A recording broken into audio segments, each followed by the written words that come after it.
नमस्कार, जन टीवी देख रहे हैं आप। मैं श्वेता शर्मा आपके साथ। खबरों की शुरुआत से पहले एक नजर डालेंगे अभी की हेडलाइंस पर।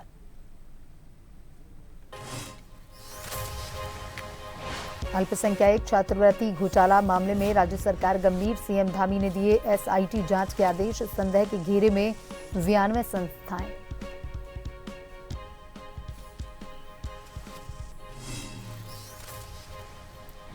उत्तराखंड में पंचायत चुनाव का रण। आज डोर टू डोर वोट मांग रहे प्रत्याशी। कल पहले चरण का होगा मतदान। सुरक्षा को लेकर पुलिस अलर्ट।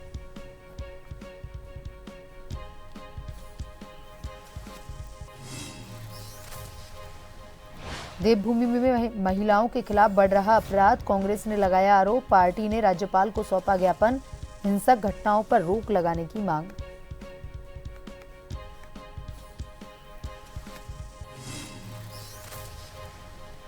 काशीपुर में भ्रष्टाचार के खिलाफ कार्रवाई। 1,20,000 की रिश्वत लेते मंडी सचिव गिरफ्तार। 2 दुकानों के लाइसेंस जारी करने के नाम पर मांगी थी घूस।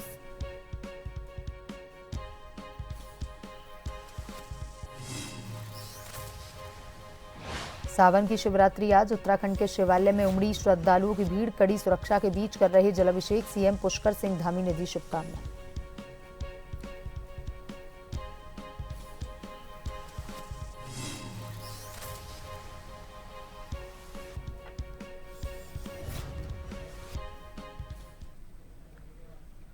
और अब खबरें विस्तार से। राष्ट्रीय छात्रवृत्ति पोर्टल पर पंजीकृत संस्थाओं की ओर से की गई अनियमितताओं और फर्जी दस्तावेजों के जरिए छात्रवृत्ति राशि के गबन के मामले पर राज्य सरकार गंभीर हो गई है। इस पूरे मामले की गंभीरता को देखते हुए सीएम पुष्कर सिंह धामी ने विशेष जांच टीम के गठन के निर्देश दिए। शुरुआती जांच में यह पाया गया कि कुछ संस्थाओं ने फर्जी दस्तावेजों के आधार पर अल्पसंख्यक छात्रवृत्ति प्राप्त की है। इनमें कुछ मदरसे, संस्कृत विद्यालय और अन्य शिक्षण संस्थाएं शामिल हैं। मुख्यमंत्री ने कहा कि भ्रष्टाचारियों को बख्शा नहीं जाएगा।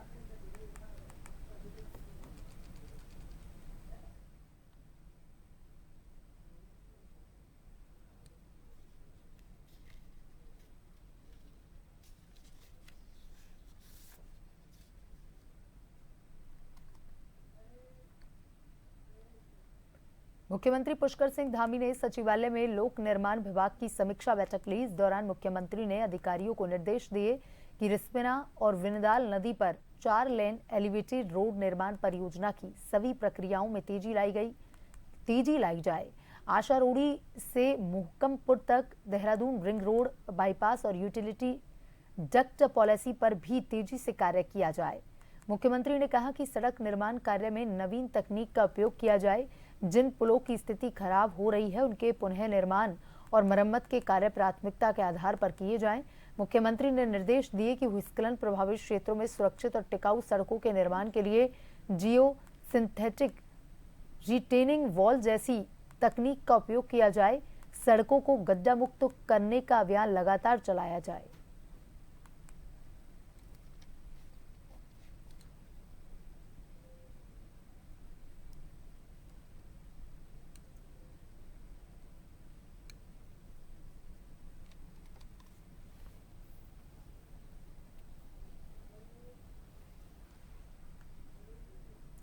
देहरादून स्थित राजभवन में मंगलवार को राज्यपाल गुरमीत सिंह से मुख्यमंत्री पुष्कर सिंह धामी ने मुलाकात की। इस दौरान राज्यपाल ने मुख्यमंत्री से कांवड़ यात्रा और चारधाम यात्रा की जानकारी ली। साथ ही राज्य के विभिन्न समसामयिक विषयों और विकास योजनाओं पर चर्चा की।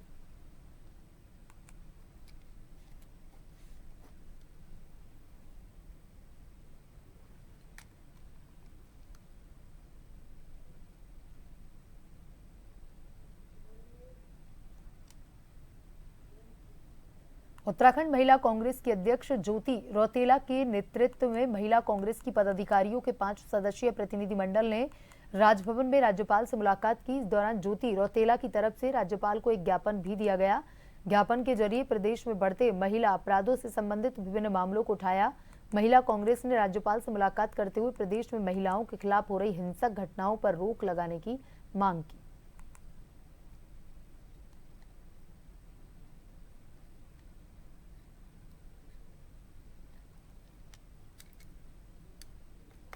राज्यपाल जी से मिल के आए और हम लोगों ने उनको ज्ञापन सौंपा। उत्तराखंड में लगातार जिस तरीके से महिलाओं के ऊपर अपराध बढ़ रहे हैं, महिलाओं के ऊपर अत्याचार बलात्कार की घटनाएं हो रही है, घरेलू हिंसा की घटनाएं हो रही है, पिछले 3 साल की जो रिपोर्ट है एनसीआरबी की, 1,03,000 से ज़्यादा केस महिला अपराधों में उत्तराखंड में रजिस्टर्ड हैं और इसके खिलाफ आज हम लोगों ने माननीय राज्यपाल जी को ज्ञापन दिया और उन्होंने हमें आश्वस्त किया कि वो इस पर भाजपा सरकार से, मुख्यमंत्री जी से बात करेंगे और जिस तरीके से महिलाओं के ऊपर लगातार ये घटनाएं बढ़ते जा रहे हैं इस प्रदेश में, उस पर वो उचित कदम उठाने का काम करेंगे। त्रिस्तरीय पंचायत चुनाव में प्रत्याशी अपनी जीत के लिए पूरी ताकत झोंक दी है। जोईवाला ब्लॉक की माजुरी ग्रांड, रानी पोखरी और मारखम ग्रांड में प्रत्याशियों के बीच में कांटे की टक्कर देखी जा रही है। बात करें रानी पोखरी ग्राम पंचायत की तो यह भारतीय सेना के पूर्व और रेरी कैप्टन रविंद्र विष्ट ग्राम प्रधान के लिए चुनावी मैदान में है। उन्होंने घर घर जाकर अपने तमाम समर्थकों के साथ मतदाताओं से अपील करते हुए कहा कि सेना में रहते हुए उन्होंने देश की सेवा की है। अब अगर जनता उन्हें मौका देती है तो वह क्षेत्र के विकास के साथ जनता की सेवा करेंगे।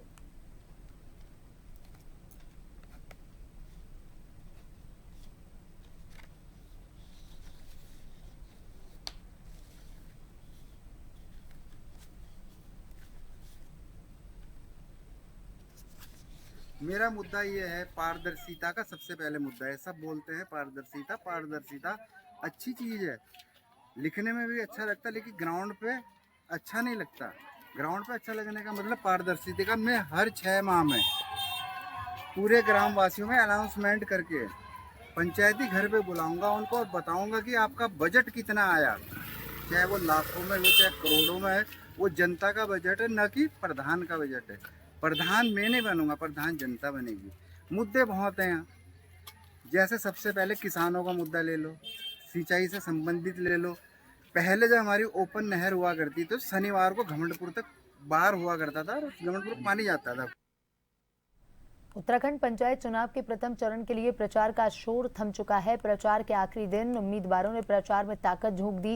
वहीं प्रथम चरण में शांतिपूर्ण, निष्पक्ष, सुव्यवस्थित ढंग से संपन्न करवाने को लेकर पुलिस महानिदेशक दीपम सेठ ने वीडियो कॉन्फ्रेंसिंग के जरिए प्रदेश के दोनों मंडल, सभी जिला प्रभारियों के साथ समीक्षा की। बैठक में कानून व्यवस्था, निर्वाचन के पुलिस नोडल अधिकारी, पुलिस महानिरीक्षक नीलेश आनंद भरणे ने पंचायत चुनाव के प्रथम चरण की पुलिस तैयारियों और फोर्स की तैनाती से डीजीपी को अवगत करवाया। इस दौरान पुलिस महानिदेशक ने फोर्स की तैनाती, बजट आवंटन जैसे तमाम मुद्दों को लेकर निर्देश जारी किए। पुलिस महानिदेशक ने साफ किया कि आदर्श आचार संहिता का पालन करना सुनिश्चित किया जाए।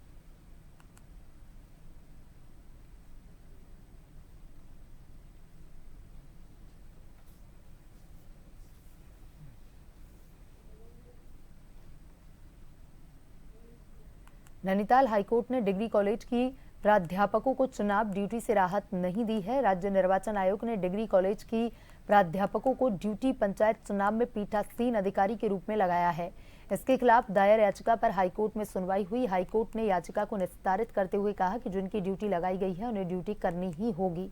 न्यायमूर्ति रविंद्र मेठानी की एकल पीठ के समक्ष मामले की सुनवाई हुई। कई डिग्री कॉलेजों के प्राध्यापकों ने हाईकोर्ट में याचिका दायर कर कहा था कि वे प्रथम श्रेणी के कर्मचारी हैं, ऐसे में उनकी ड्यूटी चुनाव में नहीं लगाई जा सकती। सुनवाई करते हुए कोर्ट ने पूर्व के आदेश के क्रम में उनकी याचिका को निस्तारित करते हुए कहा कि जिनकी ड्यूटी लगी है उन्हें ड्यूटी करनी होगी।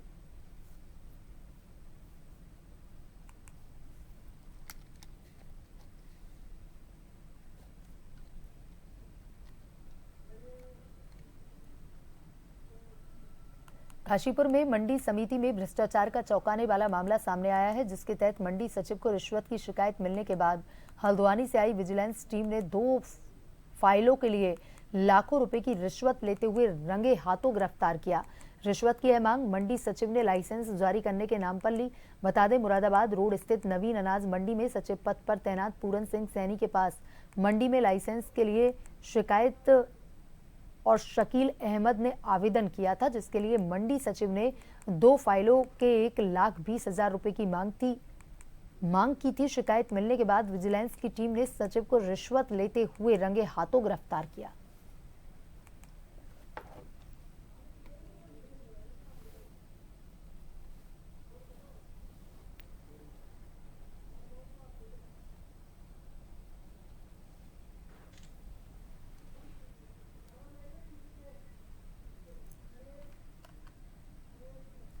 बढ़ती टेक्नोलॉजी और ऑनलाइन सिस्टम के दौर में कई जोखिम भी बढ़ गई हैं जो साइबर क्राइम के रूप में सामने आ रही हैं। इसकी सबसे बड़ी वजह है इस क्राइम के प्रति जागरूक न होना। लोगों को इस साइबर क्राइम के प्रति जागरूक करने व इसके खतरों को पहचानने के साथ ही इससे बचने को लेकर उत्तराखंड प्रेस क्लब देहरादून में साइबर पुलिस के साथ मिलकर बजाज फाइनेंस ने जागरूकता कार्यक्रम रखा। इस कार्यक्रम के जरिए CO cyber police station Dehradun ने कई ऐसी बातें बताई जिसमें साइबर अपराधों को पहचाना जा सकता है और इनसे बचा जा सकता है। उन्होंने बताया कि ऑनलाइन पेमेंट, फ्रॉड कॉल, अनजान लिंक पर क्लिक करने से बचें, साथ ही सोशल मीडिया के इस्तेमाल में सावधानी बरतें। पिछले साल के मुकाबले इस साल भी लगभग जो आंकड़े हैं वो बराबरी हैं, बट थोड़ा सा इसमें कटौती हुई है, कुछ कम हुआ है। जिस कारण मैं बताऊंगा कि लास्ट टाइम भी हमने लगभग कह सकते हैं 30 करोड़ के आसपास जनता के पैसे बचाए थे।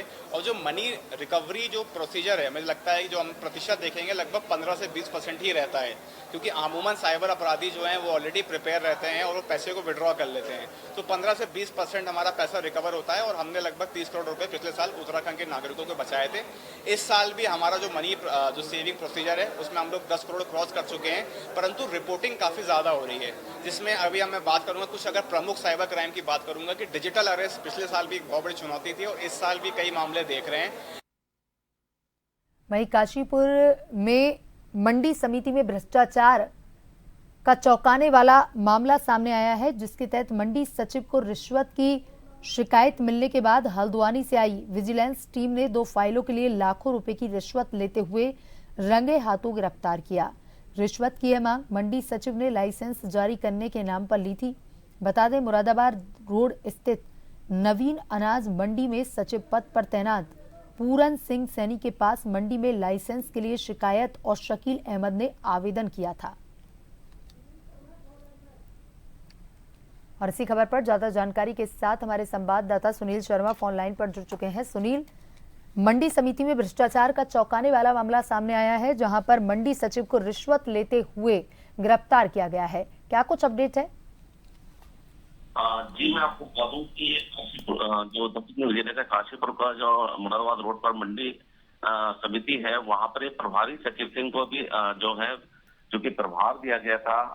तो इसके बाद ये 2 जो है आड़ती हैं जो कि इनके जो शिकायतकर्ता ही भी है सफायत एवं शकील अहमद, इन दोनों ने लाइसेंस के लिए चूंकि सब्जी मंडी, फल मंडी और सब्जी मंडी में आवेदन किया था, जो लाइसेंस के लिए आवेदन किया था, आवेदन के एवज में इनके द्वारा जो आरोप लगाया गया है कि जो मंडी के प्रभारी सचिव थे पूरन सिंह सैनी, इनके द्वारा दोनों ही फाइलों के लिए 60 हजार रुपए, यानी कि दो फाइलों के लिए 1,20,000 रुपए की मांग की गई थी। शिकायत मिलने के बाद जब इन्होंने मंडी में भी शिकायत की, जो उच्चाधिकारियों से शिकायत की, लेकिन कोई भी किसी तरह का कोई परिणाम नहीं निकलकर सामने आया, तो इन्होंने इसकी शिकायत जो है विजिलेंस में की और विजिलेंस की टीम ने इसके लिए पूरा का पूरा जो है जाल बिछाया और ट्रैप करते हुए कल मंडी समिति में पूरी टीम पहुंची और वहां पर जो है 1,20,000 रुपए की रिश्वत लेते हुए इनको पूरन सिंह सैनी को रंगे हाथ गिरफ्तार कर लिया है।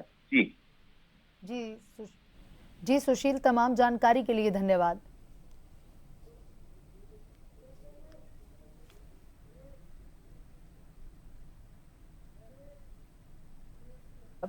बीते 24 घंटे से अधिक समय बाद आखिरकार नीति मलारी भापकुंड नामक स्थान पर भारी चट्टान टूटने के चलते बंद पड़ी मुख्य सड़क को वीआरओ ने कड़ी मशक्कत के बाद आखिरकार खोल दिया।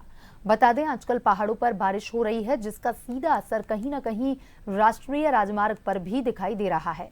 नीति मलारी भापकुंड नामक स्थान पर अचानक 24 घंटे से अधिक समय पूर्व में एक बड़ा पहाड़ का हिस्सा टूटकर राष्ट्रीय राजमार्ग पर आ गया, जिस कारण उस स्थान पर दोनों तरफ वाहनों की लंबी लंबी कतारें लग गई। यहां तक कि कई गांवों का संपर्क भी पूरी तरह से कट गया और साथ ही साथ सैकड़ों लोग पूरी तरह से दोनों तरफ फंस गए, जिसके बाद संबंधित विभाग की बड़ी बड़ी मशीनें घटना स्थल पर पहुंची, तुरंत राष्ट्रीय राजमार्ग पर पड़े भारी मलबे को हटाने में जुट गई और 24 घंटे से अधिक समय बाद संबंधित विभाग को कामयाबी हासिल हो गई।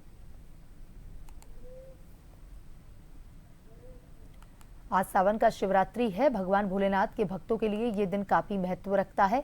आज भगवान शिव का जलाभिषेक कर श्रद्धालु अपना व्रत संपन्न कर रहे हैं। उत्तराखंड के सीएम पुष्कर सिंह धामी ने सावन की शिवरात्रि की शुभकामनाएं दी हैं। सीएम धामी ने केदारनाथ, जागेश्वर, धाम और आदि कैलाश के वीडियो शेयर कर भगवान शिव में अपनी आस्था जताई।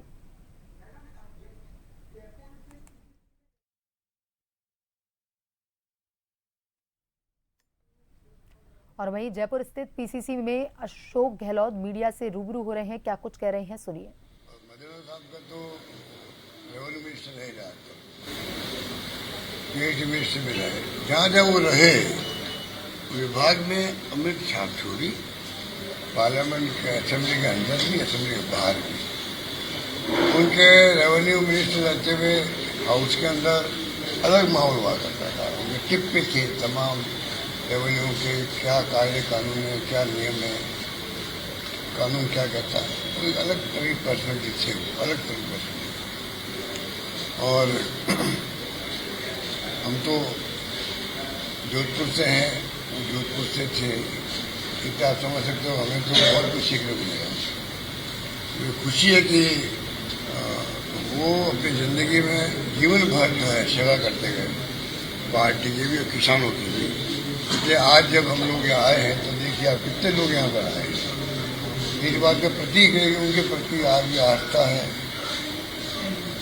उनके प्रति जो उस वक्त में उन्होंने कायम के विश्वास आज वो दुनिया में नहीं है तो सबको दुख होता ही है, पर उनकी जो प्रेरणा थी, उनका जो संदेश था, आज भी हम जैसे कई लोग जो हैं वो अपना करके चलते हैं और वही सिलसिला चलता रहेगा आगे भी। आने वाली पीढ़ियों में भी, आज के युवाओं में भी ऐसे लोगों से प्रेरणा लेते हैं, संदेश लेते हैं, आगे बढ़ते हैं। जैसे मूर्ति किसी लगती है, मूर्ति क्यों लगती है? शहीदों की लगती है, महापुरुषों की लगती है, इसलिए लगती है तो नौजवान पीढ़ी देखे मूर्ति किसकी है, फिर बैकग्राउंड क्या था, क्यों लगी, यही तो सिलसिला है देश के अंदर। उसमें राजस्थान बहुत अग्रणी है, गांव गांव में आपको दिखेगा शहीदों की मूर्ति, महापुरुषों की। उपराष्ट्रपति जी का इस्तीफा स्वीकार भी हो गया, शाम को जिनमें कल परसों दिया था, शाम स्वीकार भी हो गया। उपराष्ट्रपति जी का इस्तीफा स्वीकार भी हो गया। कई तरह की बातें चल रही है कि दबाव में लिया गया, पहले से तय था इस्तीफा लिया जाएगा। देखिए कांग्रेस का स्ट्रेटजी बिल्कुल क्लियर है इसके अंदर, क्योंकि अभी उसमें डिबेट भी चलती है कि कांग्रेस पहले तो अविश्वास प्रस्ताव भी लेकर आई थी, उनके खिलाफ में शिकायत भी थी कांग्रेस को, हाउस के अंदर भी, हाउस के बाहर भी। और अब कांग्रेस नेता और प्रवक्ता कहते हैं कि प्राइम मिनिस्टर मोदी जी को समझाना चाहिए, उनको मनाना चाहिए, इस्तीफा जवाब नहीं डाले, ये बहस चल रही है। मैं इस राय का हूँ कि कांग्रेस पहले भी ठीक थी, सही वर्तन था उनका। वहीं हरिद्वार में सावन की शिवरात्रि पर भक्तों की आस्था ने फिर एक नया रिकॉर्ड कायम कर दिया है। कनखल स्थित दक्षेश्वर महादेव मंदिर, जिसे भगवान शिव की ससुराल माना जाता है, वहां देर रात से ही भक्तों की लंबी कतारें लगनी शुरू हो गईं। दूध, दही, शहद, धतूरा, गंगाजल से भगवान भोलेनाथ का अभिषेक किया जा रहा है। बम बम बोले, हर हर महादेव के नारों से पूरा इलाका गुंजायमान हो उठा।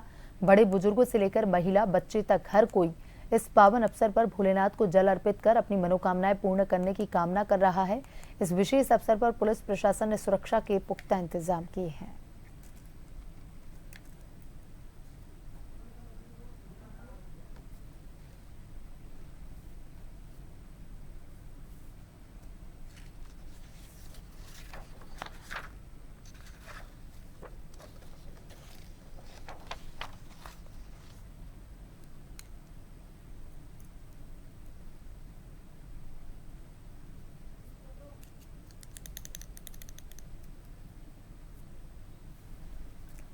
हरिद्वार में सावन की शिवरात्रि पर भक्तों की आस्था ने फिर एक नया रिकॉर्ड कायम कर लिया है।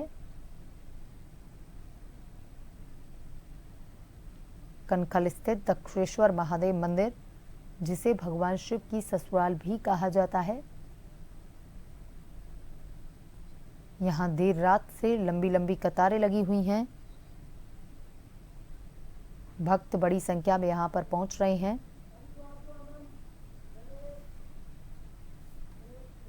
और इसी खबर पर ज्यादा जानकारी के साथ हमारे संवाददाता अमन फोन लाइन पर जुड़ चुके हैं। अमन, आज सावन की शिवरात्रि लोग मना रहे हैं, भक्ति का सैलाब भी उमड़ रहा है, कनखल स्थित दक्षेश्वर महादेव मंदिर में इस वक्त कैसा माहौल दिखाई दे रहा है, क्योंकि देर रात से ही भक्तों की लंबी लंबी कतारें वहां पर लगी हुई है। जलाभिषेक का दौर लगातार जारी है। हाँ बिल्कुल सुरेश, देखिए मैं आपको बता दूं 11 जुलाई से जो है सावन माह की शुरुआत हो गई, जो तब से लेकर आज तक हरिद्वार में जो सिर्फ कांवड़िए थे वो लगातार हरिद्वार पहुंचे थे। हालांकि कांवड़ मेले का समापन हो गया है, लेकिन हरिद्वार से अभी भी जो आस्था है वो अलग ही चरम पर दिखाई दे रही है, क्योंकि आज सावन माह की महाशिवरात्रि का पावन पर्व है। सुबह से हरिद्वार के मठ मंदिरों में तमाम जो स्थानीय श्रद्धालु, देश के अलग अलग कोनों से आने वाले जो तमाम श्रद्धालु सुबह 4 बजे से शिवालयों में पहुंचने लगे। तो यहाँ पे भगवान भोलेनाथ का जलाभिषेक रुद्राभिषेक कर रहे हो। यहाँ पे खास तौर से जो मान्यता हरिद्वार के कनखल स्थित जो दक्षेश्वर महादेव मंदिर है उनकी बड़ी अहम मान्यता मानी जाती है, क्योंकि भगवान भोलेनाथ के ससुराल कनखल के दक्षेश्वर महादेव मंदिर को कहा जाता है। इसलिए यहाँ पे तमाम जो श्रद्धालु होते हैं स्थानीय लोगों के साथ साथ अन्य जो देश के कोनों कोनों से जो श्रद्धालु आते हैं वो सुबह से दक्षेश्वर महादेव मंदिर पहुंचने लगे। तो यहाँ पे लाइनों में लगकर अपनी भावी का इंतजार कर रहे थे। भगवान भोलेनाथ को यहाँ पे पूजा अर्चना कर रहे थे, उनको भांग धतूरा और बेलपत्र आदि चढ़ाने की परंपरा चली आ रही। तो उसी क्रम में आज जो हरिद्वार के स्थानीय निवासी है उनके साथ साथ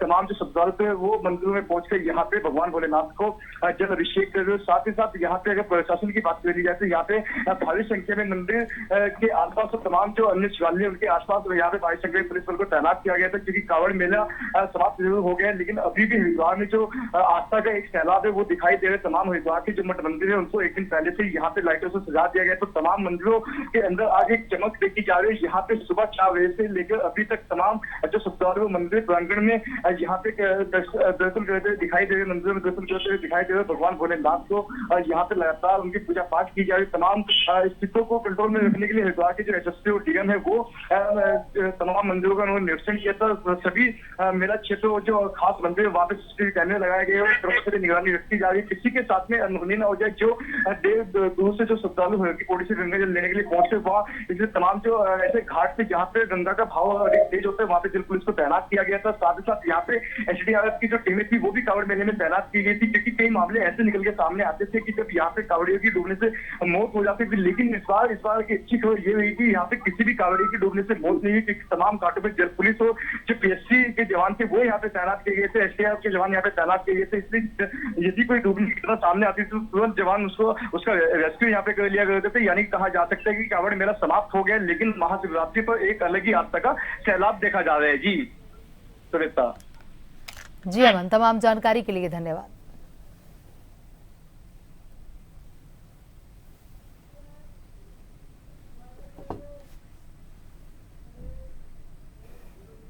बुलेटिन में अभी तक के लिए इतना ही। बने रहिए जन टीवी के साथ। नमस्कार।